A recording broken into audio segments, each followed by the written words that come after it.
ਵਾਹਿਗੁਰੂ ਜੀ ਕਾ ਖਾਲਸਾ ਵਾਹਿਗੁਰੂ ਜੀ ਕੀ ਫਤਿਹ। ਅਸਲਾਮ ਵਾਲੇਕਮ ਆਦਾਬ ਵਰਜ਼। ਮੈਂ ਹਾਂ ਤੁਹਾਡੀ ਹੋਸਟ ਅਨੀਲ ਮੁਕਰ ਤੇ ਮੈਂ ਟੀਵੀ 84 ਦੇ ਸਾਰੇ ਦਰਸ਼ਕਾਂ ਤੇ ਸਰੋਤਿਆਂ ਨੂੰ ਜੀ ਆਇਆਂ ਕਹਿੰਦੀਆਂ ਪ੍ਰੋਗਰਾਮ ਸੱਚੋ ਸੱਚ ਵਿੱਚ, ਜਿਹੜੇ ਇਸ ਪ੍ਰੋਗਰਾਮ ਨਾਲ ਦੇਸ਼ਾਂ ਵਿਦੇਸ਼ਾਂ ਤੋਂ ਜੁੜ ਚੁੱਕੇ ਨੇ।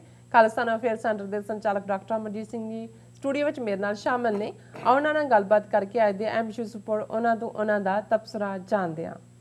ਜੀ ਡਾਕਟਰ ਸਾਹਿਬ, ਵਾਹਿਗੁਰੂ ਜੀ ਕਾ ਖਾਲਸਾ ਵਾਹਿਗੁਰੂ ਜੀ ਕੀ ਫਤਿਹ। ਹਾਂਜੀ ਨੀਲਮ ਕੌਰ ਜੀ, ਤੁਹਾਨੂੰ ਵੀ ਤੇ ਦੁਨੀਆ ਭਰ 'ਚ ਬੈਠੇ ਸਾਡੇ ਬਹੁਤ ਹੀ ਪਿਆਰੇ, ਸੋਹਣੇ, ਸਿਆਣੇ, ਅਕਲਮੰਦ ਟੀਵੀ 84 ਦੇ ਦਰਸ਼ਕਾਂ ਨੂੰ ਵੀ ਵਾਹਿਗੁਰੂ ਜੀ ਕਾ ਖਾਲਸਾ ਵਾਹਿਗੁਰੂ ਜੀ ਕੀ ਫਤਿਹ।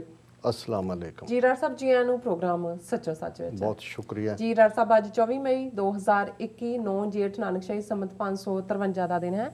ਤੇ ਡਾਕਟਰ ਸਾਹਿਬ, ਪ੍ਰੋਗਰਾਮ ਸ਼ੁਰੂ ਕਰਨ ਤੋਂ ਪਹਿਲਾਂ ਅਸੀਂ ਆਪਣੇ ਦਰਸ਼ਕਾਂ ਤੇ ਸਰੋਤਿਆਂ ਨੂੰ ਹਮੇਸ਼ਾ ਤਰ੍ਹਾਂ ਦੱਸਿਓ ਵਿਊਅਰਸ ਆ, ਜੇ ਤੁਸੀਂ ਹੱਕ ਸੱਚ ਇਨਸਾਫ ਤੇ ਪੈਰਾ ਦਿੰਦਾ ਇੱਕੋ ਇੱਕ ਚੈਨਲ ਟੀਵੀ 84 ਨੂੰ ਦੇਖਣਾ ਚਾਹੁੰਦੇ ਹੋ ਤਾਂ ਤੁਸੀਂ ਦੇਖ ਸਕਦੇ ਹੋ ਸਪੈਕਟਰਮ ਕੇਬਲ, ਆਰਸੀਨ ਕੇਬਲ, ਬੈਲਫਾਬ cable in Canada, Roku, Jadoo box, ਸ਼ਾਵਾ, ਫੇਸਬੁੱਕ, ਟੀਵੀ 84 ਦੀ ਐਪ ਰਾਹੀਂ online streaming and IP box ਤੇ ਤੁਸੀਂ ਟੀਵੀ 84 ਨੂੰ ਦੇਖ ਸਕਦੇ ਹੋ। ਵਿਊਅਰਸ, ਜੇ ਤੁਸੀਂ ਟੀਵੀ 84 ਨਾਲ ਜਾਂ ਪ੍ਰੋਗਰਾਮ ਸੱਚੋ ਸੱਚ ਨਾਲ ਫੇਸਬੁੱਕ ਰਾਹੀਂ ਜੁੜੇ ਹੋ ਤਾਂ ਇਸ ਨੂੰ ਵੱਧ ਤੋਂ ਵੱਧ ਲਾਈਕ ਕਰੋ ਤੇ ਸ਼ੇਅਰ ਕਰੋ ਅਤੇ ਨਾਲ ਹੀ YouTube ਤੇ ਸਬਸਕ੍ਰਾਈਬ ਵੀ ਕਰੋ। ਇਹ ਵੀ ਦੱਸ ਦਿਓ ਕਿ ਤੁਸੀਂ ਟੀਵੀ 84 ਦੀ ਐਪ ਨੂੰ ਐਂਡਰੋਇਡ ਐਂਡ ਐਪ ਸਟੋਰ ਤੇ ਡਾਊਨਲੋਡ ਕਰਕੇ ਜੋ ਟੀਵੀ 84 ਦੀ ਲਾਈਵ ਸਟ੍ਰੀਮ ਹੈ ਉਸ ਨੂੰ ਤੁਸੀਂ 24 ਆਵਰਸ ਦੇਖ ਸਕਦੇ ਹੋ। ਵਿਊਅਰਸ, ਹੁਣ ਅਸੀਂ ਆਪਣੇ ਪ੍ਰੋਗਰਾਮ ਦੀ ਸ਼ੁਰੂਆਤ ਕਰਨ ਜਾ ਰਹੇ ਹਾਂ। ਇਸ ਵੀਕ ਦਾ ਪਹਿਲਾ ਪ੍ਰੋਗਰਾਮ ਕਰਨ ਜਾ ਰਹੇ ਹਾਂ। ਅੱਜ ਮੰਡੇ ਦਾ ਦਿਨ ਹੈ ਤੇ ਆਸ ਕਰਦੇ ਹਾਂ ਕਿ ਤੁਹਾਡਾ ਜਿਹੜਾ ਵੀਕਐਂਡ ਹੈ ਉਹ ਬਹੁਤ ਹੀ ਵਧੀਆ ਗੁਜ਼ਰਿਆ ਹੋਏਗਾ। ਸੋ ਆਪਣੇ ਪ੍ਰੋਗਰਾਮ ਦੀ ਸ਼ੁਰੂਆਤ ਕਰਾਂਗੇ ਅੱਜ ਮੁਬਾਰਕਬਾਦ ਦੇ ਨਾਲ, ਕਿਉਂਕਿ ਅੱਜ ਗਦਰੀ ਯੋਧੇ ਸ਼ਹੀਦ ਕਰਤਾਰ ਸਿੰਘ ਸਰਾਭਾ ਦਾ 125ਵਾਂ ਜਿਹੜਾ ਹੈ ਉਹ ਜਨਮ ਦਿਨ ਹੈ। ਸੋ ਇਸ ਤੇ ਆਪਾਂ ਆਪਣੇ ਵਿਊਅਰਸ ਨੂੰ ਲੱਖ ਲੱਖ ਮੁਬਾਰਕਾਂ ਪੇਸ਼ ਕਰਦੇ ਹਾਂ। ਸੋ ਪ੍ਰੋਗਰਾਮ ਦੇ ਸ਼ੁਰੂ ਦੇ ਵਿੱਚ ਆਪਾਂ ਪਹਿਲੇ ਟੌਪਿਕ ਦੇ ਵਿੱਚ ਗੱਲਬਾਤ ਕਰਨ ਜਾ ਰਹੇ ਹਾਂ ਭਾਰਤ ਦੇ ਹਵਾਲੇ ਨਾਲ। ਜਿਹੜਾ ਕਿਸਾਨ ਸੰਘਰਸ਼ ਉੱਥੇ ਸ਼ੁਰੂ ਕੀਤਾ ਹੋਇਆ ਹੈ ਉਸ ਵਿੱਚ ਆਪਾਂ ਗੱਲਬਾਤ ਕਰਾਂਗੇ ਕਿ ਹਿੰਦੂ ਤਵੀ ਪੂਰੀ ਤਰ੍ਹਾਂ ਸਿੱਖ ਕੌਮ ਦੇ ਖਿਲਾਫ ਨੰਗੇ ਚਿੱਟੇ ਹੋ ਕੇ ਜਿਹੜੇ ਉਹ ਸਾਹਮਣੇ ਆ ਗਏ ਨੇ ਔਰ ਦਿੱਲੀ ਵਿੱਚ ਚੱਲ ਰਹੇ ਕਿਸਾਨ ਸੰਘਰਸ਼ ਦੇ ਲੀਡਰਾਂ ਵੱਲੋਂ 26 ਮਈ ਦਾ ਜਿਹੜਾ ਦਿਨ ਹੈ ਉਹ ਬਲੈਕ ਡੇ ਵਜੋਂ ਮਨਾਉਣ ਦਾ ਜਿਹੜਾ ਐਲਾਨ ਕੀਤਾ ਗਿਆ ਹੈ। ਸੋ ਇਸ ਤੇ ਟਿੱਪਣੀ ਕਰਦਿਆਂ ਆਰਐਸਐਸ ਦੀ ਜਿਹੜੀ ਜਥੇਬੰਦੀ ਭਾਰਤੀ ਕਿਸਾਨ ਸੰਘ ਨੇ ਕਿਹਾ ਹੈ ਕਿ ਕਿਸਾਨ ਮੋਰਚੇ ਨੂੰ ਵਿਦੇਸ਼ਾਂ ਵਿੱਚ ਬੈਠੀਆਂ ਜਿਹੜੀਆਂ ਭਾਰਤੀ ਵਿਰੋਧੀ ਜਿਹੜੀਆਂ ਤਾਕਤਾਂ ਫੰਡ ਕਰ ਰਹੀਆਂ ਨੇ, ਇਸੇ ਤਰ੍ਹਾਂ ਦਾ ਪ੍ਰਚਾਰ ਆਰਐਸਐਸ ਦੇ ਮੀਡੀਆ ਵੱਲੋਂ ਸਿੱਖਾਂ ਵੱਲੋਂ ਕੋਵਿਡ-19 ਨਾਲ ਸੰਬੰਧਿਤ ਰਿਲੀਫ ਵਰਕ ਬਾਰੇ ਵੀ ਕੀਤਾ ਜਾ ਰਿਹਾ ਹੈ। ਸੋ ਇਸ ਬਾਰੇ ਆਪਾਂ ਵਿਚਾਰ ਚਰਚਾ ਕਰਨ ਜਾ ਰਹੇ ਹਾਂ। ਸੋ ਅਸੀਂ ਚਾਹਾਂਗੇ ਕਿ ਤੁਸੀਂ ਸਟਾਰਟਿੰਗ ਤੋਂ ਲੈ ਕੇ ਐਂਡ ਤੱਕ ਸਾਡੇ ਨਾਲ ਇਸੇ ਤਰ੍ਹਾਂ ਹੀ ਬਣੇ ਰਹਿਣਾ। ਦੇਖਣ ਸੁਣਨ ਲਈ ਤੁਹਾਡਾ ਸਭ ਦਾ ਬਹੁਤ ਬਹੁਤ ਸ਼ੁਕਰੀਆ। ਜੀ ਡਾਕਟਰ ਸਾਹਿਬ, ਕੀ ਵਿਚਾਰਾਂ ਨੇ? ਦੇਖੋ, ਤੁਸੀਂ 20ਵੀਂ ਸਦੀ ਦੇ ਮਹਾਨ ਗਦਰੀ ਯੋਧੇ ਸ਼ਹੀਦ ਕਰਤਾਰ ਸਿੰਘ ਸਰਾਭਾ ਦੇ ਜਨਮ ਦਿਨ ਦੀ ਮੁਬਾਰਕ ਦਿੱਤੀ ਹੈ। ਔਰ ਮੇਰੇ ਮਨ 'ਚ ਇੱਕਦਮ ਇਹ ਕਪਲੇਟ ਆਇਆ कि शहीद की जो मौत है वो कौम की हयात है, हयात तो हयात है, मौत भी हयात है। क्योंकि ਇਹਦੇ 'ਚ ਕੋਈ ਸ਼ੱਕ ਨਹੀਂ ਹੈ ਕਿ ਅਸੀਂ ਬਹੁਤ ਵਾਰ ਆਪਣੇ ਯੋਧਿਆਂ ਦੇ ਸ਼ਹੀਦੀ ਦਿਨ ਨੂੰ ਯਾਦ ਕਰਦੇ ਹਾਂ ਔਰ ਅਸੀਂ ਇਹ ਮਹਿਸੂਸ ਕਰਦੇ ਹਾਂ ਕਿ ਉਹਨਾਂ ਦੀਆਂ ਸ਼ਹਾਦਤਾਂ, ਉਹਨਾਂ ਦਾ ਡੁੱਲਿਆ ਖੂਨ, ਉਹਨਾਂ ਨੇ ਕੌਮ ਨੂੰ ਹਮੇਸ਼ਾ ਜਵਾਨ ਰੱਖਿਆ ਹੈ, ਉਸ ਦੇ ਵਿੱਚ ਹਮੇਸ਼ਾ ਜ਼ਿੰਦਗੀ ਭਰੀ ਹੈ। ਲੇਕਿਨ ਕੁਝ ਸ਼ਖਸੀਅਤਾਂ ਐਸੀਆਂ ਹੁੰਦੀਆਂ ਨੇ, ਜੇ ਤੁਸੀਂ ਉਹਨਾਂ ਦੀ ਜੀਵਨ ਖੇਡ ਵੱਲ ਦੇਖੋ ਤਾਂ ਫਿਰ ਤੁਹਾਨੂੰ ਲੱਗਦਾ ਹੈ ਕਿ ਵੀ ਇਹ ਤਾਂ ਜਨਮ ਤੋਂ ਲੈ ਕੇ ਹੀ ਬਣੇ ਹੀ ਇਸ ਕੰਮ ਦੇ ਲਈ ਸੀ। ਔਰ ਕਰਤਾਰ ਸਿੰਘ ਸਰਾਭਾ, ਜਿਨ੍ਹਾਂ ਦਾ ਅੱਜ 125ਵਾਂ ਜਨਮ ਦਿਨ ਹੈ, ਉਹ ਸਿਰਫ 19 ਸਾਲ ਦੀ ਉਮਰ ਦੇ ਵਿੱਚ ਹੱਸ ਕੇ ਲਾਹੌਰ ਦੀ ਜੇਲ੍ਹ ਦੇ ਵਿੱਚ ਫਾਂਸੀ ਦੇ ਤਖਤੇ ਦੇ ਉੱਤੇ ਚੜ੍ਹੇ।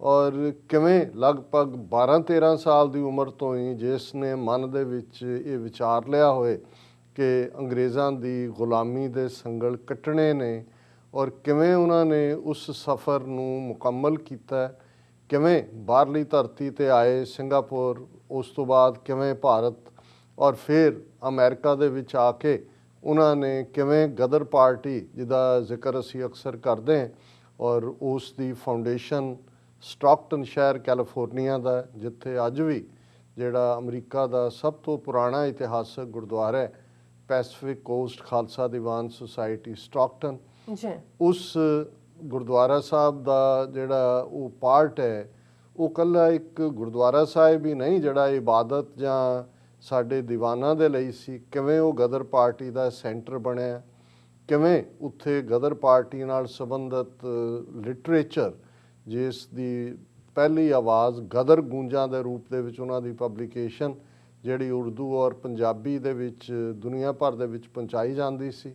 ਔਰ ਅੱਜ ਵੀ ਸਟਾਕਟਨ ਗੁਰਦੁਆਰਾ ਸਾਹਿਬ ਦੇ ਨਾਲ ਉਹਨਾਂ ਨੇ ਇੱਕ ਹਾਲ ਦੇ ਵਿੱਚ ਇੱਕ ਪੂਰਾ ਮਿਊਜ਼ੀਅਮ ਬਣਾਇਆ ਹੋਇਆ ਹੈ, ਜਿੱਥੇ ਉਹਨਾਂ ਨੇ ਉਹ ਪ੍ਰੈਸ ਵੀ ਰੱਖੀ ਹੈ ਐਨਸਾਈਕਲੋ ਸਟਾਈਲ, ਜਿਹਦੇ 'ਚੋਂ ਕਾਪੀਆਂ ਨਿਕਲਦੀਆਂ ਸੀ, ਔਰ ਸਰਾਭਾ ਔਰ ਬਾਕੀ ਗਦਰੀ ਬਾਬਿਆਂ ਨਾਲ ਸੰਬੰਧਿਤ ਤਸਵੀਰਾਂ ਔਰ ਹੋਰ ਵੀ ਜੋ ਜਾਣਕਾਰੀ ਉਹਨਾਂ ਦੇ ਕੋਲ ਸਟਾਕਟਨ ਦੇ ਵਿੱਚ ਹੈ, ਉਹ ਅਸੀਂ ਰਿਕਮੈਂਡ ਵੀ ਕਰਾਂਗੇ ਕਿ ਜਦੋਂ ਵੀ ਕਿਸੇ ਨੂੰ ਕੈਲੀਫੋਰਨੀਆ ਜਾਣ ਦਾ ਮੌਕਾ ਮਿਲਦਾ ਹੈ, ਉਹ ਜ਼ਰੂਰ ਸਟਾਕਟਨ ਦੇ ਗੁਰਦੁਆਰਾ ਸਾਹਿਬ ਦੇ ਇਸ ਮਿਊਜ਼ੀਅਮ ਵਿੱਚ ਵੀ ਜਾਓ, ਜਿਹਦੇ 'ਚ ਕਿ ਤੁਸੀਂ ਫਿਰ ਦੇਖ ਸਕਦੇ ਹੋ ਕਿ ਅੱਜ ਜਿਸ ਦਿੱਲੀ ਸ਼ਹਿਰ ਦੀਆਂ ਬਰੂਹਾਂ ਦੇ ਉੱਤੇ ਪਿਛਲੇ ਲਗਭਗ 6 ਮਹੀਨੇ ਤੋਂ ਸਾਡੇ ਲੱਖਾਂ ਕਿਸਾਨ ਵੀਰ ਭੈਣਾਂ ਬੈਠੇ ਹੋਏ ਨੇ, ਇਸ ਦੇ ਬਾਵਜੂਦ ਕਿਵੇਂ ਸਿੱਖ ਕੌਮ ਦੇ ਉੱਤੇ ਗੱਦਾਰੀ ਦਾ ਲੇਬਲ ਔਰ ਪਿਛਲੇ 4 ਦਹਾਕਿਆਂ ਤੋਂ ਖਾਸ ਤੌਰ 'ਤੇ 13 ਅਪ੍ਰੈਲ 1978 ਤੋਂ ਬਾਅਦ ਕਿਵੇਂ ਸਿੱਖ ਕੌਮ ਇੱਕ ਤੋਂ ਬਾਅਦ ਇੱਕ ਨਸਲਕੁਸ਼ੀ ਦਾ ਸ਼ਿਕਾਰ ਹੋਈ ਹੈ,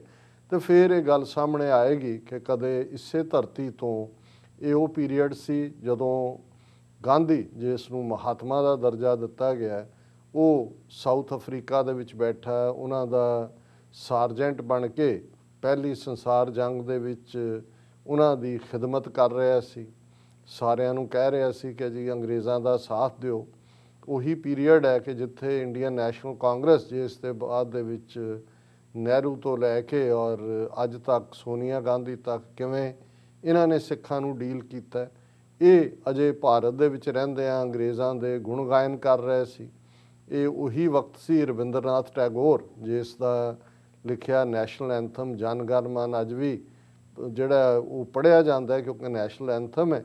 ਉਹ ਜਿਹੜਾ ਜੈ ਹੇ ਹੈ, ਉਹ ਜਾਰਜ ਪੰਚਮ ਜਿਹੜਾ ਉਸ ਵੇਲੇ ਬ੍ਰਿਟਿਸ਼ ਸਾਮਰਾਜ ਦਾ ਬਾਦਸ਼ਾਹ ਸੀ, ਉਸ ਦੀ ਸਿਫਤ ਸਲਾਹ ਦੇ ਵਿੱਚ ਇਹ ਲਿਖਿਆ ਗਿਆ ਸੀ ਕਿ ਜਨ ਗਣ ਮਨ ਅਧਿਨਾਇਕ ਜੈ ਹੈ ਭਾਰਤ ਭਾਗਯ ਵਿਧਾਤਾ, ਕਿ ਤੈਨੂੰ ਤੇਰੀ ਜੈ ਹੋਏ, ਤੇਰੀ ਜਿੱਤ ਹੋਏ, ਤੂੰ ਭਾਰਤ ਦੀ ਕਿਸਮਤ ਨੂੰ ਘੜਨ ਵਾਲਾ ਹੈ।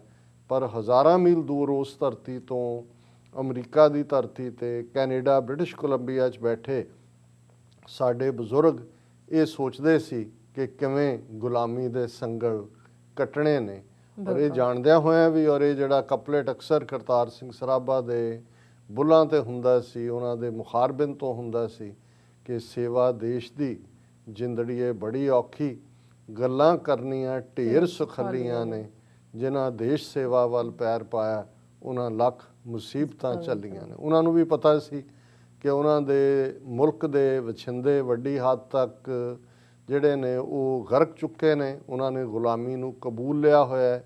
ਲੀਡਰਸ਼ਿਪ ਵੀ ਜਿਹੜੀ ਹੈ ਉਹ ਅੰਗਰੇਜ਼ਾਂ ਦੀ ਜਿਹੜੀ ਹੈ ਚਮਚਾਗਿਰੀ ਦੇ ਵਿੱਚ ਹੀ ਆਪਣੇ ਆਪ ਨੂੰ ਸਰਵਾਈਵ ਕਰਵਾਉਂਦੀ ਹੈ। ਇਹ ਉਹ ਪੀਰੀਅਡ ਸੀ ਜਦੋਂ ਕਿ ਉੱਥੇ ਵੱਡੀ ਗਿਣਤੀ ਵਿੱਚ ਸਿੱਖਾਂ, ਹਿੰਦੂਆਂ, ਮੁਸਲਮਾਨਾਂ ਦੇ ਵਿੱਚ ਖਾਨ ਬਹਾਦਰ, ਰਾਏ ਬਹਾਦਰ, ਸਰਦਾਰ ਬਹਾਦਰ, ਸਰ ਦੇ ਟਾਈਟਲ ਲੈ ਕੇ ਅੰਗਰੇਜ਼ਾਂ ਦੀ ਖਿਦਮਤ ਦੇ ਵਿੱਚ ਲੱਗੇ ਹੋਏ ਸੀ। ਅੰਗਰੇਜ਼ਾਂ ਦੇ ਦਫ਼ਤਰਾਂ 'ਚ ਕਲਰਕ ਲੱਗਣਾ ਹੀ ਬਹੁਤ ਵੱਡੀ ਪ੍ਰਾਪਤੀ ਸੀ ਕਿ ਜੀ ਲਾਟ ਸਾਹਿਬ ਦੇ ਦਫ਼ਤਰ 'ਚ ਨੌਕਰੀ ਮਿਲੀ ਹੈ, ਔਰ ਸੋਹਣਾ ਲਿਖਣਾ, ਖੁਸ਼ਖਤੀ ਔਰ ਕਲਰਕੀ ਇਹੀ ਬਹੁਤ ਵੱਡੀ ਕਿਸਮਤ ਸਮਝਿਆ ਜਾਂਦਾ ਸੀ। ਉਸ ਦੌਰ ਦੇ ਵਿੱਚ ਜਿਹੜੇ ਬਾਹਰ ਆਏ, ਇੱਥੇ ਉਹਨਾਂ ਨੇ ਆਪਣੇ ਚੰਗੇ ਜ਼ਮੀਨਾਂ, ਫਾਰਮਾਂ, ਸਾਰਾ ਫਰੈਜ਼ਨੋ ਤੋਂ ਲੈ ਕੇ ਐਲ ਸੈਂਟਰੋ ਤੱਕ ਜੇ ਅਸੀਂ ਦੇਖੀਏ, ਯੂਬਾ ਸਿਟੀ, ਮੈਰਿਸਵਿਲ, ਇਹ ਉਹ ਬੈਲਟ ਹੈ ਜਿੱਥੇ ਕਿ ਇਸ ਹੱਦ ਤੱਕ ਬੇਸ਼ੱਕ ਅਜੇ ਜ਼ਮੀਨੀ ਉਹਨਾਂ ਦੇ ਕੋਲ ਰਾਈਟਸ ਨਹੀਂ ਸੀ, ਉਹ ਕਿਸੇ ਅੰਗਰੇਜ਼ ਦੇ ਨਾਂ ਹੀ ਉਹਨਾਂ ਨੂੰ ਕਰਨੇ ਪੈਂਦੇ ਸੀ, ਲੇਕਿਨ ਉਹਨਾਂ ਨੇ ਇੰਨੀ ਇਨਕਮ ਵੀ ਕਿ ਉਹਨਾਂ ਨੇ ਇਹ ਵੀ ਸੋਚਿਆ ਹੋਇਆ ਸੀ, ਔਰ ਉਹ ਫੰਡ ਕਰਦੇ ਸੀ ਕਿ ਭਾਈ ਸਾਡੀ ਧਰਤੀ ਤੋਂ ਬੱਚੇ ਬੱਚੀਆਂ ਆ ਕੇ ਇੱਥੇ ਹਾਇਰ ਐਜੂਕੇਸ਼ਨ ਲੈਣ, ਉਹਨਾਂ ਨੂੰ ਸਕਾਲਰਸ਼ਿਪ ਦਿੰਦੇ ਸੀ। ਔਰ ਇੱਕ ਮੰਨਤ ਇਹ ਵੀ ਹੈ ਕਿ ਭਾਈ ਕਰਤਾਰ ਸਿੰਘ ਸਰਾਭਾ ਬਰਕਲੇ ਯੂਨੀਵਰਸਿਟੀ ਦੇ ਵਿੱਚ ਪੜ੍ਹਨ ਲਈ ਆਏ। ਹਾਲਾਂ ਜਿਹੜੀ ਲੇਟੈਸਟ ਰਿਸਰਚ ਹੈ ਉਹਦੇ 'ਚ ਥੋੜ੍ਹੇ ਬਹੁਤ ਅਪਵਾਦ ਨੇ, ਲੇਕਿਨ ਇਹਦੇ 'ਚ ਕੋਈ ਸ਼ੱਕ ਨਹੀਂ ਹੈ ਕਿ ਕਰਤਾਰ ਸਿੰਘ ਸਰਾਭਾ, ਜਿਨ੍ਹਾਂ ਦੀ ਮੁੱਢਲੀ ਟ੍ਰੇਨਿੰਗ ਸਰਾਭਾ ਪਿੰਡ ਜ਼ਿਲ੍ਹਾ ਲੁਧਿਆਣਾ ਦਾ ਪਿੰਡ ਹੈ, ਔਰ ਇਹ ਉਹੀ 3-4 ਪਿੰਡ ਨੇ ਜਿੱਥੋਂ ਫਿਰ ਗਦਰ ਨਾਲ ਸੰਬੰਧਿਤ ਜਦੋਂ ਅਸੀਂ ਭਾਈ ਸਾਹਿਬ ਭਾਈ ਰਣਧੀਰ ਸਿੰਘ ਜੀ ਦਾ ਜ਼ਿਕਰ ਕਰਦੇ ਹਾਂ, ਅਖੰਡ ਕੀਰਤਨੀ ਜਥਾ ਜਿਨ੍ਹਾਂ ਦੇ ਰਾਹੀਂ ਹੋਂਦ ਦੇ ਵਿੱਚ ਆਉਂਦਾ, ਉਹ ਵੀ, ਔਰ ਬਹੁਤ ਸਾਰੇ ਇਹਨਾਂ ਪਿੰਡਾਂ ਦੇ ਉਹ ਜਿਹੜੇ ਕਿ ਜਿਨ੍ਹਾਂ ਦੀ ਮੂਵਿੰਗ ਸਪਿਰਿਟ ਸਿੱਖੀ ਸੀ, ਔਰ ਸਿੱਖੀ ਗੁਲਾਮੀ ਨਹੀਂ ਸਿਖਾਉਂਦੀ ਹੈ, ਸਿੱਖੀ ਗੁਲਾਮੀ ਦੇ ਸੰਗਲ ਕੱਟਣਾ ਸਿਖਾਉਂਦੀ ਹੈ, ਸਿੱਖੀ ਇਹ ਸਿਖਾਉਂਦੀ ਹੈ ਕਿ ਗੁਲਾਮੀ ਸਟੇਟ ਆਫ ਮਾਈਂਡ ਹੈ, ਔਰ ਸਿੱਖ ਰਾਜ ਕਰੇਗਾ, ਖਾਲਸਾ 'ਚ ਯਕੀਨ ਰੱਖਦਾ ਹੈ, ਸਿੱਖ 1.25 ਲੱਖ ਦੀ ਹੋਂਦ ਦੇ ਵਿੱਚ ਯਕੀਨ ਰੱਖਦਾ ਹੈ, ਸਿੱਖ ਨਿਰਧਨ ਕੋ ਪਾਲੇ ਦੁਸ਼ਟ ਕੋ ਗਾਲੇ ਦੀ ਫਿਲਾਸਫੀ 'ਚ ਯਕੀਨ ਰੱਖਦਾ ਹੈ। ਔਰ ਇਵੇਂ ਹੀ ਕਰਤਾਰ ਸਿੰਘ ਸਰਾਭਾ ਇਹ ਯੰਗ ਨੌਜਵਾਨ ਜਿਸ ਨੇ ਬੜੇ ਛੋਟੀ ਉਮਰ ਦੇ ਵਿੱਚ, ਜੇ ਅਸੀਂ ਦੇਖੀਏ ਕਿ 19 ਸਾਲ ਦੀ ਉਮਰ 'ਚ ਉਹ ਫਾਂਸੀ ਦੇ ਤਖਤੇ 'ਤੇ ਚੜ੍ਹਦਾ ਹੈ, ਤੇ ਫਿਰ ਜੇ ਤੁਸੀਂ ਉਹਦਾ ਸਫ਼ਰ 13-14 ਸਾਲ ਦੀ ਉਮਰ ਤੋਂ ਦੇਖੋ, ਅਸੀਂ ਪਿਛਲੀਆਂ ਸਦੀਆਂ 'ਚ ਤਾਂ ਇਹ ਪੜ੍ਹਦੇ ਹਾਂ ਕਿ ਭਾਈ ਕਿਵੇਂ ਬਾਦਸ਼ਾਹ ਅਕਬਰ ਜਿਹੜਾ 13-14 ਸਾਲ ਦੀ ਉਮਰ 'ਚ ਉਹਦੀ ਗੱਦੀ ਨਸ਼ੀਨੀ ਹੋਈ ਔਰ ਕਿੰਨਾ ਵੱਡਾ ਉਹਨੇ ਰਾਜ ਭਾਗ ਕਾਇਮ ਕੀਤਾ, ਜਾਂ ਮਹਾਰਾਜਾ ਰਣਜੀਤ ਸਿੰਘ ਦੇ ਹਵਾਲੇ ਨਾਲ ਵੀ ਜਦੋਂ ਅਸੀਂ ਗੱਲ ਕਰਦੇ ਹਾਂ ਕਿ ਉਹ 12-13 ਸਾਲ ਦੇ ਸਨ ਜਦੋਂ ਉਹਨਾਂ ਦੇ ਪਿਤਾ ਨੇ ਚੜ੍ਹਾਈ ਕੀਤੀ ਔਰ ਉਹ ਮਿਸਲ ਦੇ ਮੁਖੀ ਬਣੇ, ਔਰ ਕਿਵੇਂ 19 ਸਾਲ ਦੀ ਉਮਰ ਤੱਕ ਪਹੁੰਚਦਿਆਂ ਉਹ ਲਾਹੌਰ ਤਖਤ ਦੇ ਉੱਤੇ ਜਿਹੜੇ ਨੇ ਉਹ ਬਾਦਸ਼ਾਹ ਦੇ ਤੌਰ ਦੇ ਉੱਤੇ ਆ ਕੇ ਬੈਠੇ। ਲੇਕਿਨ ਇਹ ਇੱਕ ਆਲਰੇਡੀ ਐਸਟੈਬਲਿਸ਼ਡ ਪੈਟਰਨ 'ਚੋਂ ਜਿੱਥੇ ਤੁਹਾਡੇ ਕੋਲ ਆਲਰੇਡੀ ਕੁਝ ਹੈ, ਤੁਸੀਂ ਅੱਗੇ ਵਧਦੇ ਹੋ, ਪਰ ਇੱਥੇ 13-14 ਸਾਲ ਦੀ ਉਮਰ ਦਾ ਗੱਭਰੂ ਜਿਹੜਾ ਆਪਣੇ ਸੀਨੇ ਦੇ ਅੰਦਰ ਇਹ ਖਿੱਚ ਖਾ ਕੇ ਕਿ ਗੁਲਾਮੀ ਦੇ ਸੰਗਲ ਕੱਟਣੇ ਨੇ, ਕਿੰਨਾ ਵੱਡਾ ਉਹ ਰੈਵੋਲੂਸ਼ਨ ਖੜਾ ਕਰਦਾ, ਕਿਵੇਂ ਦੁਨੀਆ ਭਰ ਦੇ ਵਿੱਚ ਗਦਰੀ ਜਿਹੜੇ ਬਾਬੇ ਨੇ ਜਾਂ ਗਦਰ ਮੂਵਮੈਂਟ ਉਸ ਵੇਲੇ ਦੇ 22 ਮੁਲਕਾਂ ਦੇ ਵਿੱਚ ਫੈਲੀ ਸੀ, ਉਹਨਾਂ ਤੱਕ ਇਹ ਗਦਰ ਦਾ ਪੈਗਾਮ ਜਾਂਦਾ ਸੀ। ਔਰ ਫਿਰ ਕਿਵੇਂ ਇਹ ਧਈਆ ਕਰਕੇ, ਕਿਉਂਕਿ ਗਦਰੀਆਂ ਨੇ ਇਹ ਦੇਖਿਆ ਕਿ ਅੰਗਰੇਜ਼ ਜਦੋਂ ਵੱਡੀ ਸੰਸਾਰ ਜੰਗ ਦੇ ਵਿੱਚ ਫਸੇ ਹੋਣਗੇ, ਕਿਉਂਕਿ ਅਸੀਂ ਦੇਖਦੇ ਹਾਂ ਕਿ 1911-12 ਤੋਂ ਆਸਾਰ ਤਾਂ ਬਣਨੇ ਸ਼ੁਰੂ ਹੋ ਗਏ, ਲੇਕਿਨ ਸਿਰਫ ਇਹ ਹੋਇਆ ਕਿ ਉਹਨਾਂ ਦੀ ਐਕਸਪੈਕਟੇਸ਼ਨ ਤੋਂ ਪਹਿਲਾਂ ਹੀ ਜਿਹੜੀ ਹੈ ਫਸਟ ਵਰਲਡ ਵਾਰ ਸ਼ੁਰੂ ਹੋ ਗਈ। ਪਰ ਜਿਹੜਾ ਉਹਨਾਂ ਦਾ ਮੂਵ ਸੀ ਕਿ ਅਮਰੀਕਾ 'ਚੋਂ ਵੀ ਗਏ 20-22 ਦੇਸ਼ਾਂ ਤੋਂ, ਫਿਲੀਪੀਨਸ, ਸਿੰਗਾਪੁਰ, ਸ਼ੰਘਾਈ, ਚਾਈਨਾ ਤੋਂ, ਸਾਰੇ ਪਾਸਿਓਂ ਜਿਹੜੀ ਹੈ ਮੂਵਮੈਂਟ ਹੁੰਦੀ ਹੈ, ਕੈਨੇਡਾ ਤੋਂ ਆਫ ਕੋਰਸ, ਬ੍ਰਿਟਿਸ਼ ਕੋਲੰਬੀਆ ਤੋਂ, ਔਰ ਉਹਨਾਂ ਦਾ ਸੀ ਕਿ ਵੀ ਅੰਗਰੇਜ਼ ਫੌਜ ਵੱਡੀ ਗਿਣਤੀ ਦੇ ਵਿੱਚ ਇੰਗਲਿਸਤਾਨ ਦੀ ਹਿਫਾਜ਼ਤ ਲਈ ਜਾ ਰਹੀ ਸੀ, ਹੋਰ ਪਾਸੇ ਵੀ ਉਹ ਫਸੇ ਹੋਏ ਸੀ ਕਿ ਉਸ ਵੇਲੇ। ਔਰ ਜਿਵੇਂ ਕਰਤਾਰ ਸਿੰਘ ਸਰਾਭਾ, ਉਹਨਾਂ ਬਾਰੇ ਜਿਹੜੇ ਉਹਨਾਂ ਨੂੰ ਲਕਬ ਦਿੱਤੇ ਗਏ ਜਿਵੇਂ ਇੱਕ ਉੱਡਣਾ ਸੱਪ, ਕਿ ਉਹ ਇੱਕ ਤੋਂ ਬਾਅਦ ਇੱਕ ਛਾਉਣੀ, ਫਿਰੋਜ਼ਪੁਰ ਛਾਉਣੀ, ਅੰਬਾਲਾ ਛਾਉਣੀ, ਮੇਰਠ ਛਾਉਣੀ, ਕਿਵੇਂ ਉਹਨਾਂ ਨੇ ਪਹੁੰਚ ਕਰਕੇ ਜਿਹੜਾ ਉਹ ਫੌਜੀਆਂ ਨੂੰ ਬਗਾਵਤ ਦੇ ਲਈ ਤਿਆਰ ਕੀਤਾ।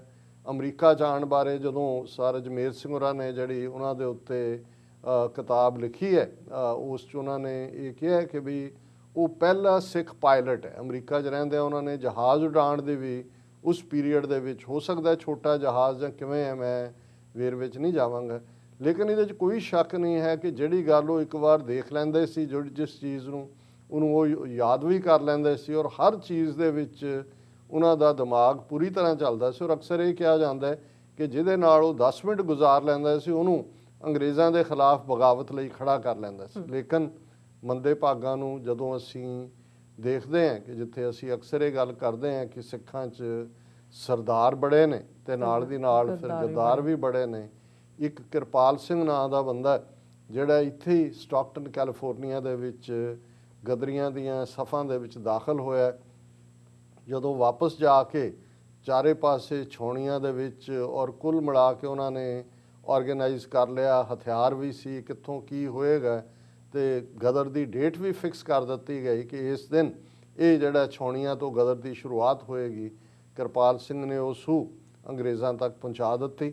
ਹਾਲਾਂ ਸ਼ੱਕ ਪੈ ਗਿਆ ਗਦਰੀਆਂ ਨੂੰ ਕਿ ਭਾਈ ਕਿਤੇ ਨਾ ਕਿਤੇ ਕੰਪਰੋਮਾਈਜ਼ ਹੋਈ ਹੈ ਪੋਜੀਸ਼ਨ, ਉਹਨਾਂ ਨੇ ਉਹ ਡੇਟ ਅੱਗੇ ਕਰ ਲਈ 2 ਦਿਨ, ਲੇਕਿਨ ਉਹ ਅੱਗੇ ਹੋਣ ਦਾ ਜਿਹੜਾ ਪਾਰਟ ਹੈ ਉਹ ਵੀ ਉਹਨਾਂ ਤੱਕ ਪਹੁੰਚ ਗਿਆ।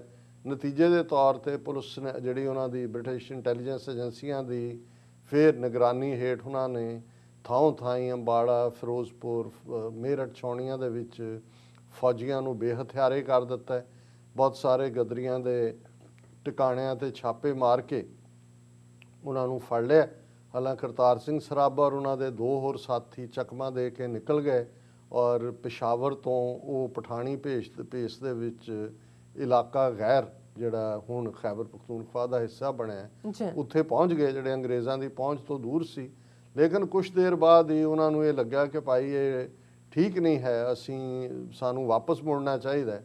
ਹਾਲਾਂ ਬਹੁਤ ਵਾਰ ਅਸੀਂ ਕਰੰਟ ਖਾਲਿਸਤਾਨ ਦੀ ਸਟਰਗਲ 'ਚ ਵੀ ਦੇਖਿਆ ਹੈ ਕਿ ਕੁਝ ਫੈਸਲੇ ਅਸੀਂ ਜਜ਼ਬਾਤੀ ਹੋ ਕੇ ਲਏ ਨੇ। ਇਹ ਜੇ ਤੁਸੀਂ ਮਿਲੀਟੈਰਲੀ ਜਾਂ ਗੁਰੀਲਾ ਲੜਾਈ ਦੇ ਐਂਗਲ ਤੋਂ ਕਹੋ ਇਹ ਕੋਈ ਠੀਕ ਫੈਸਲਾ ਨਹੀਂ ਸੀ, ਪਰ ਉਹ ਵਾਪਸ ਮੁੜੇ ਕਿ ਅਸੀਂ ਵਾਪਸ ਜਾ ਕੇ ਗਦਰ ਮਚਾਵਾਂਗੇ। ਔਰ ਕਿਵੇਂ ਸਰਗੋਦੇ ਔਰ ਉਸ ਏਰੀਏ ਰਾਹੀਂ ਕਿਵੇਂ ਉਹਨਾਂ ਦੀ ਫੇਰ ਮੁਖਬਰੀ ਹੋਈ, ਕਿਉਂਕਿ ਇੱਕ ਪਾਸੇ ਇਸ ਗੱਲ ਦਾ ਧਿਆਨ ਰਹੇ, ਇੱਕ ਪਾਸੇ ਉਹ ਲੋਕ ਸਨ ਜਿਹੜੇ ਜਾਨ ਤਲੀ ਤੇ ਰੱਖ ਕੇ ਕੁਝ ਵੀ ਕੌਮ ਲਈ ਧਰਮ ਲਈ ਕਰਨ ਨੂੰ ਤਿਆਰ ਰਹਿੰਦੇ ਸੀ। ਦੂਜੇ ਪਾਸੇ ਉਹ ਵੀ ਸੀ ਜਿਨ੍ਹਾਂ ਨੂੰ ਮੁਰੱਬਿਆਂ ਦਾ ਲਾਲਚ ਸੀ। ਅੰਗਰੇਜ਼ ਜਿਹੜੇ ਗਦਾਰ ਨੇ, ਹੁਣ ਜਿਵੇਂ ਕਿਰਪਾਲ ਸਿੰਘ, ਉਹਨੂੰ 5 ਮੁਰੱਬੇ ਤੇ ਪਤਾ ਨਹੀਂ ਕਿੰਨਾ 50,000 ਰੁਪਏ ਦਾ ਇਨਾਮ ਦਿੱਤਾ ਗਿਆ। ਔਰ ਇਹ ਵੱਖਰੀ ਗੱਲ ਹੈ ਕਿ ਉਹ ਬਹੁਤੀ ਦੇਰ 8-10 ਸਾਲ ਹੀ ਮਾਣ ਸਕਿਆ, ਉਹਨੂੰ 10-12 ਸਾਲ। ਉਸ ਤੋਂ ਬਾਅਦ ਕਿਸੇ ਅਣਖੀ ਸਿੰਘ ਨੇ ਉਸ ਦਾ ਘੋਗਾ ਚਿੱਤ ਕਰ ਦਿੱਤਾ, ਉਹਨੂੰ ਸਜ਼ਾ ਯਾਫਤਾ ਕੀਤਾ। ਔਰ ਹੋਰ ਵੀ ਬਹੁਤ ਸਾਰੇ ਜਿਹੜੇ ਖਾਸ ਤੌਰ ਤੇ ਦੁਆਬੇ ਦੇ ਵਿੱਚ ਅਸੀਂ ਬੱਬਰ ਅਕਾਲੀ ਲਹਿਰ ਦੇ ਵੇਲੇ ਦੇ ਵੀ ਟਰੇਟਰ ਦੇਖਦੇ ਹਾਂ, ਉਹਨਾਂ ਨੂੰ ਸੋਧਿਆ ਗਿਆ। ਪਰ ਨਾ ਸਰਦਾਰਾਂ ਦੀ ਫੌਜ ਕਦੇ ਹਟੀ ਹੈ ਪਿੱਛੇ ਆਪਣੀ ਕੁਰਬਾਨੀ ਦੇ ਜਜ਼ਬੇ ਤੋਂ, ਨਾ ਗੱਦਾਰ ਹਟੇ ਨੇ। ਉਹ ਅੱਜ ਵੀ ਸਾਡੇ ਨਾਲ ਨੇ, ਉਹਦਾ ਅਸੀਂ ਰੋਜ਼ਾਨਾ ਹੀ ਜ਼ਿਕਰ ਕਰਦੇ। ਪਰ ਅੱਜ ਅਸੀਂ ਕਰਤਾਰ ਸਿੰਘ ਸਰਾਭਾ ਨੂੰ ਟ੍ਰਿਬਿਊਟ ਦੇ ਰਹੇ ਕਿ ਕਿਵੇਂ ਜਦੋਂ ਉਹ ਮੁਖਬਰੀ ਦੇ ਉੱਤੇ ਫੜੇ ਜਾਂਦੇ ਨੇ ਲਾਹੌਰ ਜੇਲ੍ਹ ਦੇ ਵਿੱਚ, ਔਰ ਉਹਨਾਂ ਦੇ ਨਾਲ ਫਿਰ ਲਗਭਗ 6 ਹੋਰ ਸਾਥੀ, ਕੁੱਲ 7 ਸੱਜਣ, ਜਿਨ੍ਹਾਂ ਨੂੰ 16 ਨਵੰਬਰ 1915 ਨੂੰ ਜਿਹੜਾ ਹੈ ਉਹ ਲਾਹੌਰ ਦੇ ਵਿੱਚ ਫਾਂਸੀ ਦਿੱਤੀ ਜਾਂਦੀ ਹੈ। ਜੱਜ ਜਦੋਂ ਸਰਾਭੇ ਦੀ ਉਮਰ ਦੇਖਦਾ ਹੈ 17-18 ਸਾਲ, 19 ਸਾਲ ਤੱਕ ਦੀ ਤਾਂ ਫਾਂਸੀ ਹੋ ਜਾਂਦੀ ਹੈ ਉਹਨੂੰ, ਉਹ ਚਾਹੁੰਦਾ ਕਿ ਕੋਈ ਰਿਆਇਤ ਕਰੇ, ਪਰ ਉੱਥੇ ਵੀ ਇਨਕਲਾਬ ਜ਼ਿੰਦਾਬਾਦ ਔਰ ਉਹਨਾਂ ਨੂੰ ਉਹ ਫਟਕਾਰ ਪਾਉਂਦਾ ਹੈ ਔਰ ਇਹ ਕਹਿੰਦਾ ਕਿ ਭਾਈ ਤੁਸੀਂ ਇੱਥੋਂ ਨਿਕਲੋ। ਔਰ ਉਹਨੂੰ ਈਵਨ ਜੱਜ ਵੀ ਆਪਣੇ ਫੈਸਲੇ 'ਚ ਸਭ ਤੋਂ ਖਤਰਨਾਕ ਗਦਰੀ ਕਹਿੰਦਾ, ਕਿਉਂਕਿ ਮੂਵਿੰਗ ਸਪਿਰਿਟ ਹੀ ਜਿਹੜੀ ਹੈ ਕਰਤਾਰ ਸਿੰਘ ਸਰਾਭਾ ਸੀ। ਸੋ ਉਹਨਾਂ ਦੇ ਨਾਲ ਜਿਹੜੇ 6 ਹੋਰ ਗਦਰੀ, ਉਹਨਾਂ ਦੇ ਵਿੱਚ ਇੱਕ ਜਿਹੜੇ ਨੇ ਉਹ ਮਹਾਰਾਸ਼ਟਰ ਦੇ ਰਹਿਣ ਵਾਲੇ ਮਿਸਟਰ ਵਿਸ਼ਨੂੰ ਗਣੇਸ਼ ਪਿੰਗਲੇ।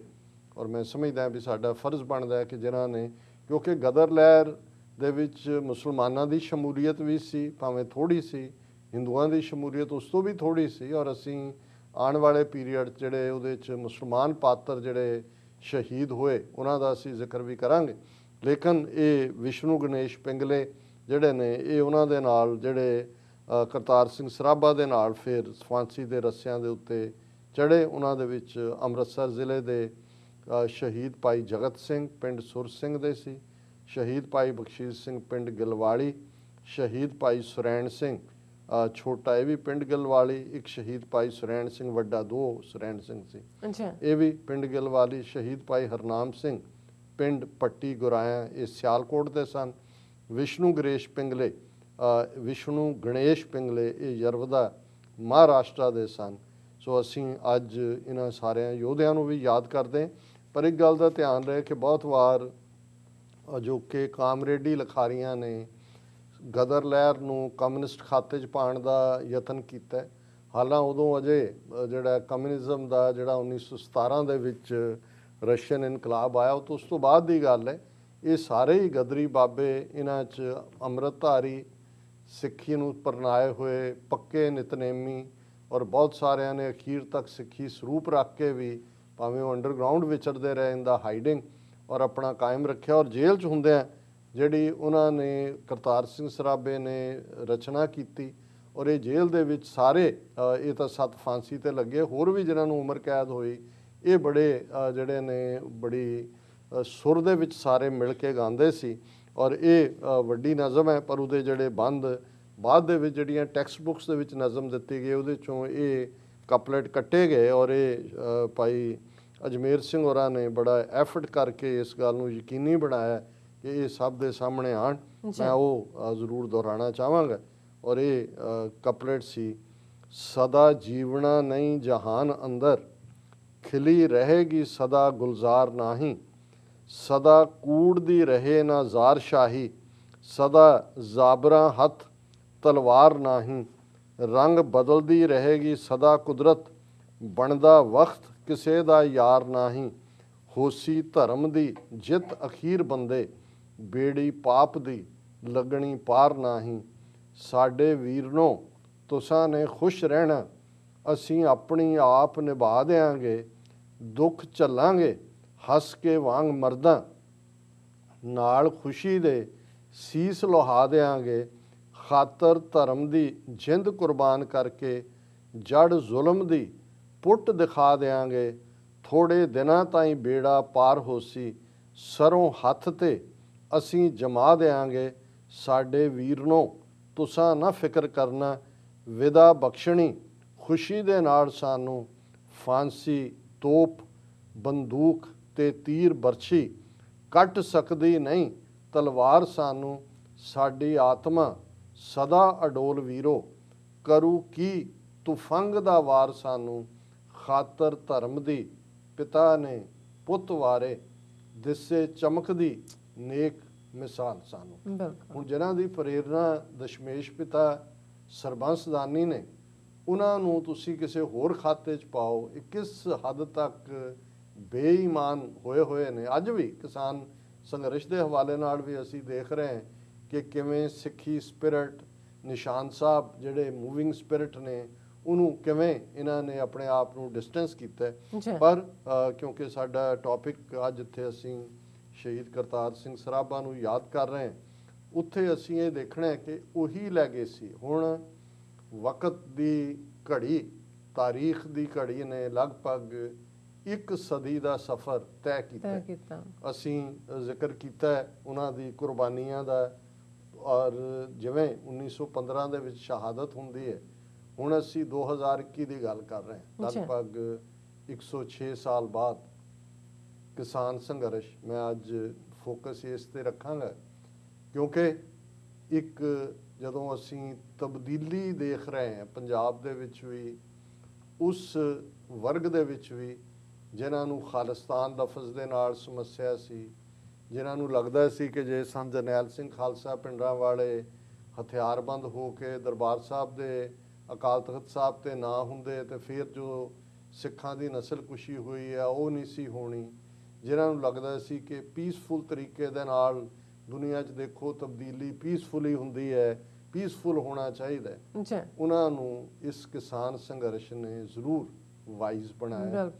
ਪੰਜਾਬ ਦੇ ਵਿੱਚ ਤਾਂ ਇਹ ਸੰਘਰਸ਼ ਜੂਨ ਦੇ ਪਹਿਲੇ ਹਫ਼ਤੇ ਹੀ 2020 ਸ਼ੁਰੂ ਹੋ ਜਾਂਦਾ ਹੈ, ਜਦੋਂ ਕਿ 3 ਖੇਤੀਬਾੜੀ ਸੰਬੰਧੀ ਆਰਡੀਨੈਂਸ ਲਿਆਂਦੇ ਜਾਂਦੇ ਨੇ, ਜਿਨ੍ਹਾਂ ਨੂੰ ਬਾਅਦ 'ਚ ਖੇਤੀਬਾੜੀ ਕਾਨੂੰਨਾਂ 'ਚ ਤਬਦੀਲ ਕਰ ਦਿੱਤਾ ਜਾਂਦਾ। ਪਰ ਜੇ ਅਸੀਂ ਦਿੱਲੀ ਦੇ ਹਵਾਲੇ ਨਾਲ ਦੇਖੀਏ ਕਿ 3 ਬਾਰਡਰਸ ਦੇ ਉੱਤੇ ਸਿੰਘੂ ਬਾਰਡਰ, ਟਿਕਰੀ ਔਰ ਗਾਜ਼ੀਆਬਾਦ 26 ਨਵੰਬਰ ਤੋਂ, ਔਰ ਇਸ 26 ਮਈ ਨੂੰ 6 ਮਹੀਨੇ ਹੋ ਜਾਣੇ ਨੇ, ਔਰ ਜਿਹੜਾ ਇਸ ਵੇਲੇ ਕਿਸਾਨ ਮੋਰਚੇ ਨੂੰ 38 ਕਿ 41 ਜਿੰਨੀਆਂ ਵੀ ਜਥੇਬੰਦੀਆਂ ਨੇ, ਉਹਨਾਂ ਦਾ ਉਹਨਾਂ ਨੇ ਸੰਯੁਕਤ ਕਿਸਾਨ ਮੋਰਚਾ ਬਣਾਇਆ, ਉਹ ਲੀਡ ਕਰ ਰਹੇ, ਔਰ ਉਹਨਾਂ ਨੇ ਕਾਲ ਦਿੱਤੀ ਹੈ ਕਿ 26 ਮਈ ਨੂੰ ਅਸੀਂ ਕਾਲੇ ਦਿਨ ਦੇ ਤੌਰ ਤੇ ਮਨਾਵਾਂਗੇ। ਔਰ ਆਲਰੇਡੀ ਕਰਨਾਲ ਤੋਂ, ਹਿਸਾਰ ਤੋਂ, ਪੰਜਾਬ ਤੋਂ, ਯੂਪੀ ਤੋਂ ਵੱਡੀ ਗਿਣਤੀ ਦੇ ਵਿੱਚ ਕਿਸਾਨਾਂ ਦੇ ਕਾਫਲੇ ਦਿੱਲੀ ਵੱਲ ਰਵਾਨਾ ਹੋ ਚੁੱਕੇ ਨੇ। ਹਾਲਾਂਕਿ ਉਹਨਾਂ ਨੇ ਜਿੱਥੇ ਪੰਜਾਬ ਦੇ ਵਿੱਚ ਵੀ ਕਾਲ ਦਿੱਤੀ ਹੈ ਕਿ ਭਾਈ ਉਹ ਜ਼ਿਲ੍ਹਾ ਹੈੱਡਕੁਆਟਰਸ ਤੇ ਧਰਨੇ ਜਾਂ ਦੂਜੇ ਦੇਣਗੇ, ਪਰ ਸਭ ਦੀਆਂ ਨਜ਼ਰਾਂ ਜ਼ਿਆਦਾ ਦਿੱਲੀ ਵੱਲ ਨੇ, ਕਿਉਂਕਿ ਦਿੱਲੀ 'ਚ ਇਸ ਵੇਲੇ, ਕਿਉਂਕਿ ਹਕੂਮਤ ਇਹ ਸਮਝਦੀ ਸੀ ਕਿ ਕੋਵਿਡ-19 ਦੇ ਚੱਲਦਿਆਂ ਜਿੱਥੇ ਦਿੱਲੀ ਵਿੱਚ ਇਸ ਵੱਡੇ ਲੈਵਲ ਦੇ ਉੱਤੇ ਮੌਤਾਂ ਹੋਈਆਂ, ਕੋਵਿਡ-19 ਦਾ ਖੌਫ, ਪੈਂਡੇਮਿਕ ਕੋਵਿਡ, ਕਿ ਭਾਈ ਇੱਥੋਂ ਇਹ ਉੱਠ ਕੇ ਭੱਜ ਜਾਣਗੇ, ਚਲੇ ਜਾਣਗੇ। ਪਰ ਮੈਂ ਸਮਝਦਾ ਵੀ ਇਹ ਵੀ ਸਿੱਖੀ ਸਿਰੜ ਹੈ, ਔਰ ਜਿੱਥੇ ਜਿਹੜੇ ਮੌਤ ਨੂੰ ਕਲੋਲਾਂ ਕਰਨੀਆਂ ਜਾਣਦੇ ਨੇ, ਉਹਨਾਂ ਦੇ ਲਈ ਜਿਹੜਾ ਬਹੁਤ ਵਾਰ, ਹਾਲਾਂ ਇਹ ਠੀਕ ਹੈ ਵੀ ਕੁਛ ਇਹ ਵੀ ਸੋਚਿਆ ਜਾ ਸਕਦਾ ਹੈ ਜਾਂ ਸੋਚਦੇ ਨੇ ਕਿ ਭਾਈ ਆਪਣੇ ਆਪ ਨੂੰ ਬਿਮਾਰੀ ਦੇ ਰਾਹ ਦੇ ਵਿੱਚ ਕਿਉਂ ਲਿਆਉਣਾ, ਪਰ ਉਹਨਾਂ ਨੇ ਕਿਹਾ ਵੀ ਕੋਵਿਡ ਨਾਲ ਤਾਂ ਪਤਾ ਨਹੀਂ ਮਰਾਂਗੇ ਕਿ ਨਹੀਂ ਮਰਾਂਗੇ ਅਸੀਂ, ਲੇਕਿਨ ਇਹ ਖੇਤੀ ਕਾਨੂੰਨਾਂ ਨਾਲ ਅਸੀਂ ਜ਼ਰੂਰ ਮਰਾਂਗੇ। ਇਸ ਲਈ ਅਸੀਂ ਕੋਵਿਡ ਨਾਲ ਮਰਨਾ ਬਿਹਤਰ ਸਮਝਦੇ ਹਾਂ, ਬਜਾਏ ਕਿ ਤੁਹਾਡੇ ਇਸ ਖੇਤੀਬਾੜੀ ਕਾਨੂੰਨਾਂ ਨਾਲ ਸਹਿ ਕੇ ਮਰਨ ਨਾਲੋਂ। ਇੱਕ ਅਪਰੋਚ ਹੈ, ਅਸੀਂ ਇਸ ਤੇ ਠੀਕ ਜਾਂ ਗਲਤ ਦੇ ਉੱਤੇ ਟਿੱਪਣੀ ਨਹੀਂ ਕਰਦੇ। ਸੋ ਹੁਣ ਉਹਨਾਂ ਨੇ ਇਸ ਸਾਰੀ ਮੂਵਮੈਂਟ ਦੇ ਵਿੱਚ ਨਵੀਂ ਜਾਨ ਫੂਕਣ ਦੇ ਲਈ ਜਿਹੜੀ ਕਾਲ ਦਿੱਤੀ, ਉਸ ਦਾ ਬਹੁਤ ਭਰਵਾਂ ਹੁੰਗਾਰਾ ਹੈ। ਔਰ ਹਰਿਆਣੇ ਦੇ ਵਿੱਚ ਵੀ ਜਿਵੇਂ ਮਨੋਹਰ ਲਾਲ ਖੱਟੜ ਦਾ ਨੱਕ 'ਚ ਦਮ ਕੀਤਾ ਹੋਇਆ ਕਿਸਾਨਾਂ ਨੇ, ਹਿਸਾਰ ਉਹ ਇੱਕ ਮਾਮੂਲੀ ਜਿਹੇ ਹਸਪਤਾਲ ਦੇ ਉਦਘਾਟਨ ਦੇ ਬਹਾਨੇ ਨਾਲ ਆਪਣੀ ਪ੍ਰੈਜ਼ੈਂਸ ਸ਼ੋਅ ਕਰਨਾ ਚਾਹੁੰਦਾ ਸੀ। ਪਹਿਲਾਂ ਵੀ ਜਦੋਂ ਉਹਨੇ ਉਤਰਨ ਦੀ ਕੋਸ਼ਿਸ਼ ਕੀਤੀ, ਜ਼ਮੀਨੀ ਤਾਂ ਉਹ ਆ ਹੀ ਨਹੀਂ ਸੀ ਸਕਦਾ ਆਪਣੀ ਕਾਰ 'ਚ। ਹੈਲੀਕਾਪਟਰ ਆਏ ਉਹਨਾਂ ਨੇ ਉਹ ਪੂਰਾ ਉਹਦਾ ਹੈਲੀਪੈਡ ਜਿਹੜਾ ਸੀ ਉਹ ਹੀ ਪੁੱਟ ਪੱਟ ਦਿੱਤਾ ਉਹਨਾਂ ਨੇ ਔਰ ਉਹਦੀ ਸਟੇਜ 2 ਉਡਾ ਦਿੱਤੀ। ਹੁਣ ਜਦੋਂ ਹਿਸਾਰ 'ਚ ਫਿਰ ਕੋਸ਼ਿਸ਼ ਕੀਤੀ ਉਹਨੇ, ਫਿਰ ਕਾਹਲੀ 'ਚ ਨਿਕਲ ਵੀ ਗਿਆ ਹੈਲੀਕਾਪਟਰ ਆਈ। ਹਜ਼ਾਰਾਂ ਕਿਸਾਨ ਪਹੁੰਚੇ, ਉਹਨਾਂ ਦੇ ਉੱਤੇ ਲਾਠੀਆਂ ਵਰਾਈਆਂ ਗਈਆਂ, ਟੀਅਰ ਗੈਸ, ਸੈਂਕੜਿਆਂ ਦੇ ਉੱਤੇ ਕੇਸ ਰਜਿਸਟਰ ਕੀਤੇ। ਲੇਕਿਨ ਇਸ ਵੇਲੇ ਇੰਨਾ ਕੁ ਪ੍ਰੈਸ਼ਰ ਹੈ ਕਿ ਅੱਜ ਦੀ ਇਹ ਖਬਰ ਵੀ ਹੈ ਕਿ ਡਿਸਟ੍ਰਿਕਟ ਐਡਮਿਨਿਸਟ੍ਰੇਸ਼ਨ ਨੇ ਜਿਹੜੇ ਕੇਸ ਸੀ ਉਹ ਵਾਪਸ ਲਏ ਨੇ ਔਰ ਦਿੱਲੀ ਦੇ ਇਸ ਇਕੱਠ ਦੇ ਲਈ ਬਹੁਤ ਵੱਡਾ ਉਤਸ਼ਾਹ ਹੈ। ਹੁਣ ਜਿਹੜੇ ਸਿਆਣੇ ਨੇ ਉਹ ਇਹ ਸਮਝਦੇ ਸੀ ਕਿ ਭਾਈ ਜਿਸ ਕ੍ਰਾਈਸਿਸ 'ਚ ਬੀਜੇਪੀ ਸਰਕਾਰ ਫਸੀ ਹੈ, ਲੱਖਾਂ ਮੌਤਾਂ ਹੋ ਚੁੱਕੀਆਂ ਨੇ, 3 ਲੱਖ ਦਾ ਅੰਕੜਾ ਤਾਂ ਉਹਨਾਂ ਦੇ ਕਹਿਣ ਮੁਤਾਬਕ ਸਰਕਾਰੀ ਅੰਕੜੇ 3 ਲੱਖ ਤੋਂ ਜ਼ਿਆਦਾ ਮੌਤਾਂ ਨੇ। ਹਾਲਾਂ ਆਫੀਸ਼ੀਅਲੀ ਇਹ 15 ਤੋਂ 20 ਲੱਖ ਮੌਤਾਂ ਹੋ ਚੁੱਕੀਆਂ ਨੇ ਇਹਨਾਂ ਦੋਨੋਂ ਵੇਵਸ ਦੇ ਵਿੱਚ। ਹੁਣ ਵੀ ਜਿਹੜੀ ਅੱਜ ਦੇ ਦਿਨ ਵੀ ਜਿਹੜਾ ਸਰਕਾਰੀ ਅੰਕੜੇ ਉਹ 5000 ਦੇ ਕਰੀਬ ਡੈਥਸ ਨੇ, ਉਹ ਬਰਾਬਰ ਸਿਲਸਿਲਾ ਚੱਲ ਰਿਹਾ ਹੈ। ਇਕੋਨਮੀ ਪੂਰੀ ਤਰ੍ਹਾਂ ਕਲੈਪਸ ਹੋਈ ਹੈ, ਦੁਨੀਆ ਭਰ ਦੇ ਵਿੱਚ ਪੂਰਾ ਜਲੂਸ ਨਿਕਲਿਆ ਹੈ। ਲੇਕਿਨ ਇਹਦੇ ਬਾਵਜੂਦ ਤੁਸੀਂ ਇਹ ਦੇਖੋ, ਨਾ ਉਹਨਾਂ ਦਾ ਝੂਠਾ ਮੀਡੀਆ ਉਹਨੇ ਕੋਈ ਆਪਣਾ ਸਟਾਂਸ ਬਦਲਿਆ, ਨਾ ਉਹਨਾਂ ਦੀਆਂ ਏਜੰਸੀਆਂ ਜਿਹੜੀਆਂ ਲਗਾਤਾਰਤਾ ਨਾਲ ਜਿਹੜਾ ਉਹ ਛਾਪੇਮਾਰੀ ਕਰ ਰਹੀਆਂ ਨੇ। ਟਵਿੱਟਰ ਦਾ ਵੀ ਮੂੰਹ ਬੰਦ ਕਰਾਉਣ ਦੀ ਕੋਸ਼ਿਸ਼ ਕੀਤੀ ਜਾ ਰਹੀ ਹੈ। ਇਸ ਦੇ ਨਾਲ ਕਿਵੇਂ ਵਟਸਐਪ ਵਾਲਿਆਂ ਨੂੰ ਵੀ ਜਿਹੜਾ ਹੈ ਉਹ ਆਪਣੇ ਰਾਹ 'ਤੇ ਤੋਰਿਆ ਹੋ, ਅਸੀਂ ਦੂਸਰੇ ਸੈਗਮੈਂਟ 'ਚ ਗੱਲ ਕਰਾਂਗੇ ਕਿ ਇਹਨਾਂ ਦੀ ਕੀ ਸਟ੍ਰੈਟਜੀ ਹੈ। ਪਰ ਇਹ ਕਿਸਾਨਾਂ ਦੇ ਹਵਾਲੇ ਨਾਲ ਬਹੁਤ ਸਾਰੇ ਸਮਝਦੇ ਸੀ ਕਿ ਸ਼ਾਇਦ ਉਹਨਾਂ ਨੂੰ ਲੱਗੇ ਜਿਸ ਕਿਸਮ ਦੀ ਮੋਦੀ ਨੇ ਜਿਹੜੀ ਹੈ ਡਰਾਮੇਬਾਜ਼ੀ ਕੀਤੀ ਹੈ, ਕਿ ਉਹਨਾਂ ਨੂੰ ਲੱਗੇ ਕਿ ਵੀ ਕੋਈ ਨਹੀਂ, ਇਹਨਾਂ ਦੇ ਨਾਲ ਗੱਲਬਾਤ ਇਨੀਸ਼ੀਏਟ ਕਰ ਲਓ।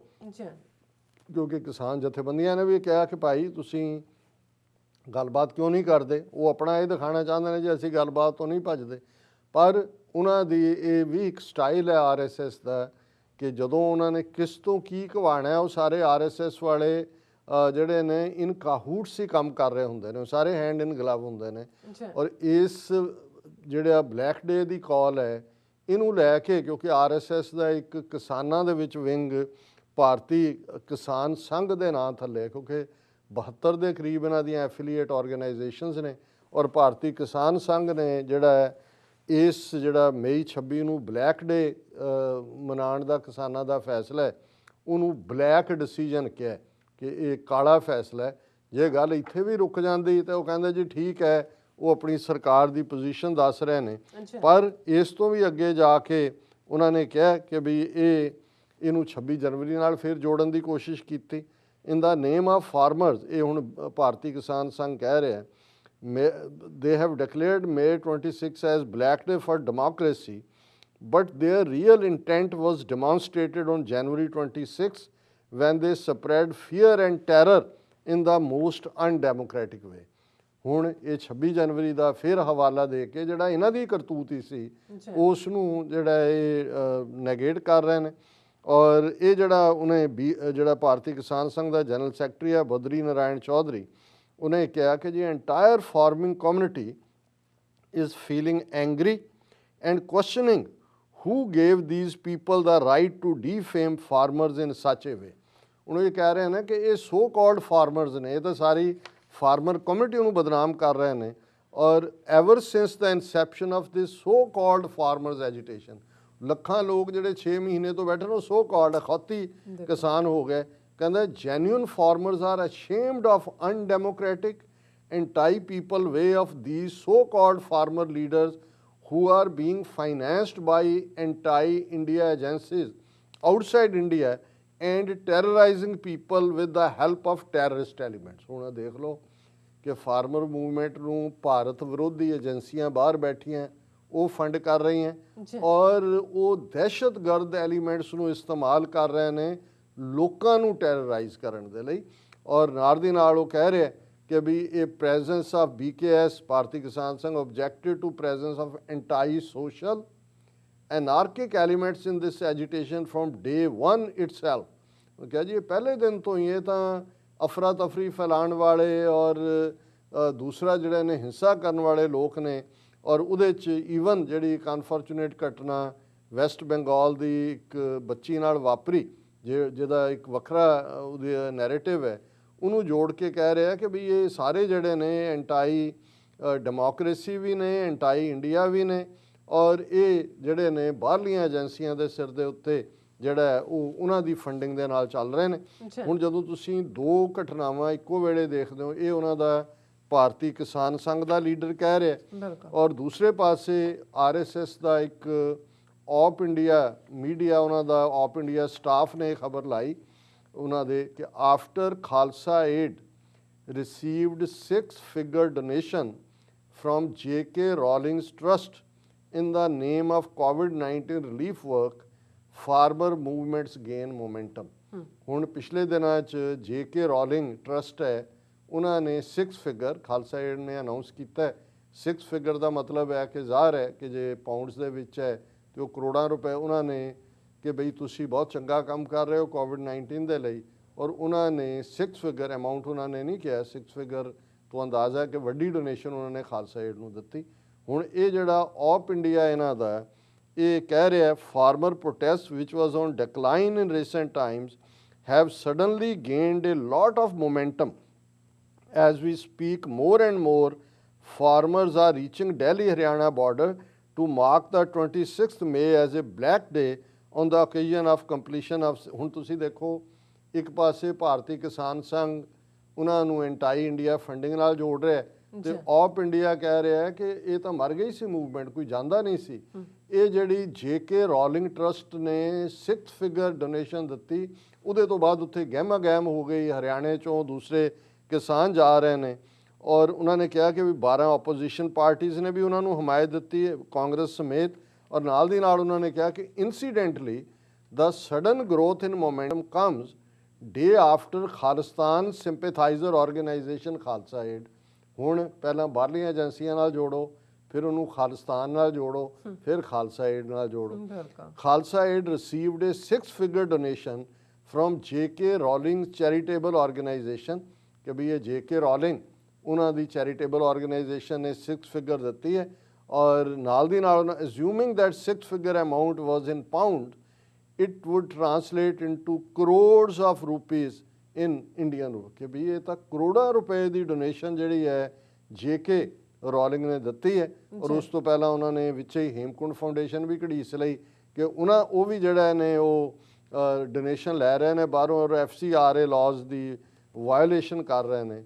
ਸੋ ਮੈਂ ਸਮਝਦਾ ਵੀ ਇਹ ਆਲਰੇਡੀ ਉਹਨਾਂ ਦਾ ਆਪ ਇੰਡੀਆ ਹੋਏ ਜਾਂ ਉਹਨਾਂ ਦਾ ਭਾਰਤੀ ਕਿਸਾਨ ਸੰਘ ਹੋਏ, ਉਹਨਾਂ ਨੇ ਇੰਡੀਕੇਸ਼ਨ ਹਿੰਟ ਆਊਟ ਕਰ ਦਿੱਤਾ ਹੈ ਕਿ ਆਉਣ ਵਾਲੇ ਦਿਨਾਂ 'ਚ ਤੁਸੀਂ ਜੋ ਮਰਜ਼ੀ ਕੋਵਿਡ ਦੇ ਆਕਸੀਜਨ ਦੇ ਲੰਗਰ ਲਾਏ ਕਿ ਫ੍ਰੀ ਐਡਮਿਸ਼ਨ ਦਿੱਤੀ ਕਿ ਵੈਸੇ ਲੰਗਰ ਲਾਏ ਕਿ ਕੀ ਕੀਤਾ, ਇਹਨਾਂ ਕਿਰਤ ਕਣਾਂ ਨੂੰ, ਇਹਨਾਂ ਨਾ ਸ਼ੁਕਰਿਆਂ ਨੂੰ, ਇਹਨਾਂ ਦੇ ਅੰਦਰ ਇਨਹੈਰੈਂਟ ਹੈ ਜਿਹੜੀ ਸਿੱਖੀ ਦਾ ਵਿਰੋਧ, ਉਹ ਆਉਣ ਵਾਲੇ ਦਿਨਾਂ 'ਚ ਅਗੇਨ ਕਿਸਾਨ ਮੂਵਮੈਂਟ ਨੂੰ ਹੈਡ ਔਨ ਵੀ ਲੈਣਗੇ ਔਰ ਇਹੀ ਪ੍ਰਚਾਰ ਹੋਏਗਾ ਕਿ ਜੀ ਇਹ ਜਿਹੜੀਆਂ ਬਾਹਰਲੀਆਂ ਏਜੰਸੀਆਂ ਨੇ ਔਰ ਅਲਟੀਮੇਟਲੀ ਆਉਣ ਵਾਲੇ ਦਿਨਾਂ 'ਚ ਇੱਕ ਦੋ ਦਿਨਾਂ 'ਚ ਤੁਸੀਂ ਉਹਨੂੰ ਪਾਕਿਸਤਾਨ ਨਾਲ ਵੀ ਜੁੜਿਆ ਦੇਖੋਗੇ, ISI ਨਾਲ ਵੀ ਜੋੜਨਗੇ ਔਰ ਇਹ ਹੈ ਇਹਨਾਂ ਦੀ ਔਕਾਤ। ਔਰ ਸਟਿਲ ਜੇ ਸਿੱਖ ਇਹ ਸਮਝਦੇ ਨੇ ਕਿ ਬਿਨਾਂ ਖਾਲਿਸਤਾਨ ਲਿਬਰੇਟ ਕਰਵਾਇਆ ਅਸੀਂ ਉਸ ਸਿਸਟਮ 'ਚ ਕੋਈ ਜਸਟਿਸ ਲੈ ਸਕਦੇ ਹਾਂ ਤਾਂ ਫਿਰ ਉਹ ਵੀ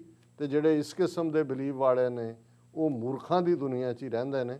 ਦੁਸ਼ਮਣ ਤਾਂ ਤੁਹਾਨੂੰ ਬਾਰ-ਬਾਰ ਦੱਸ ਰਿਹਾ ਵੀ ਤੁਹਾਡੀ ਔਕਾਤ ਕੀ ਹੈ। ਜੀ ਡਾਕਟਰ ਸਾਹਿਬ ਬਿਲਕੁਲ। ਸੋ ਇੱਥੇ ਲੈਂਦੇ ਹਾਂ ਬ੍ਰੇਕ। ਵਿਊਅਰਸ ਬ੍ਰੇਕ ਤੇ ਜਾਣ ਤੋਂ ਪਹਿਲਾਂ ਅਸੀਂ ਤੁਹਾਨੂੰ ਅਪੀਲ ਤੇ ਬੇਨਤੀ ਕਰਦੀ ਹੈ ਵਿਊਅਰਸ, ਜਿਸ ਤਰ੍ਹਾਂ ਕਿ ਤੁਸੀਂ ਜਾਣਦੇ ਹੋ ਕਿ TV84 ਇੱਕ ਪੰਥਕ ਚੈਨਲ ਹੈ ਔਰ TV84 ਦੀ ਚੜ੍ਹਦੀ ਕਲਾ ਲਈ ਵੱਧ ਤੋਂ ਵੱਧ ਡੋਨੇਟ ਕਰੋ। ਡੋਨੇਟ ਕਰਨ ਲਈ ਸਾਡੀ ਵੈਬਸਾਈਟ TV84.tv ਤੇ ਜਾ ਕੇ ਪੇਪਲ ਦੀ ਵਰਤੋਂ ਕਰਕੇ 1 ਟਾਈਮ ਡੋਨੇਟ ਕਰ ਸਕਦੇ ਹੋ, ਮੰਥਲੀ ਡੋਨੇਟ ਵੀ ਕਰ ਸਕਦੇ ਹੋ। ਤੁਸੀਂ TV84 ਦੇ ਨਾਮ ਤੇ ਚੈੱਕ ਬਣਾ ਕੇ ਸਾਨੂੰ ਮੇਲ ਵੀ ਕਰ ਸਕਦੇ ਹੋ ਸਾਡੇ ਇਸ ਪਤੇ ਤੇ 36-01 37th Avenue, Long Island City, New York 11101 USA, ਜਾਂ ਫਿਰ ਤੁਸੀਂ ਸਾਨੂੰ ਫੋਨ ਰਾਹੀਂ ਵੀ ਸੰਪਰਕ ਕਰ ਸਕਦੇ ਹੋ ਸਾਡੇ ਫੋਨ ਨੰਬਰ ਤੇ 5166191984।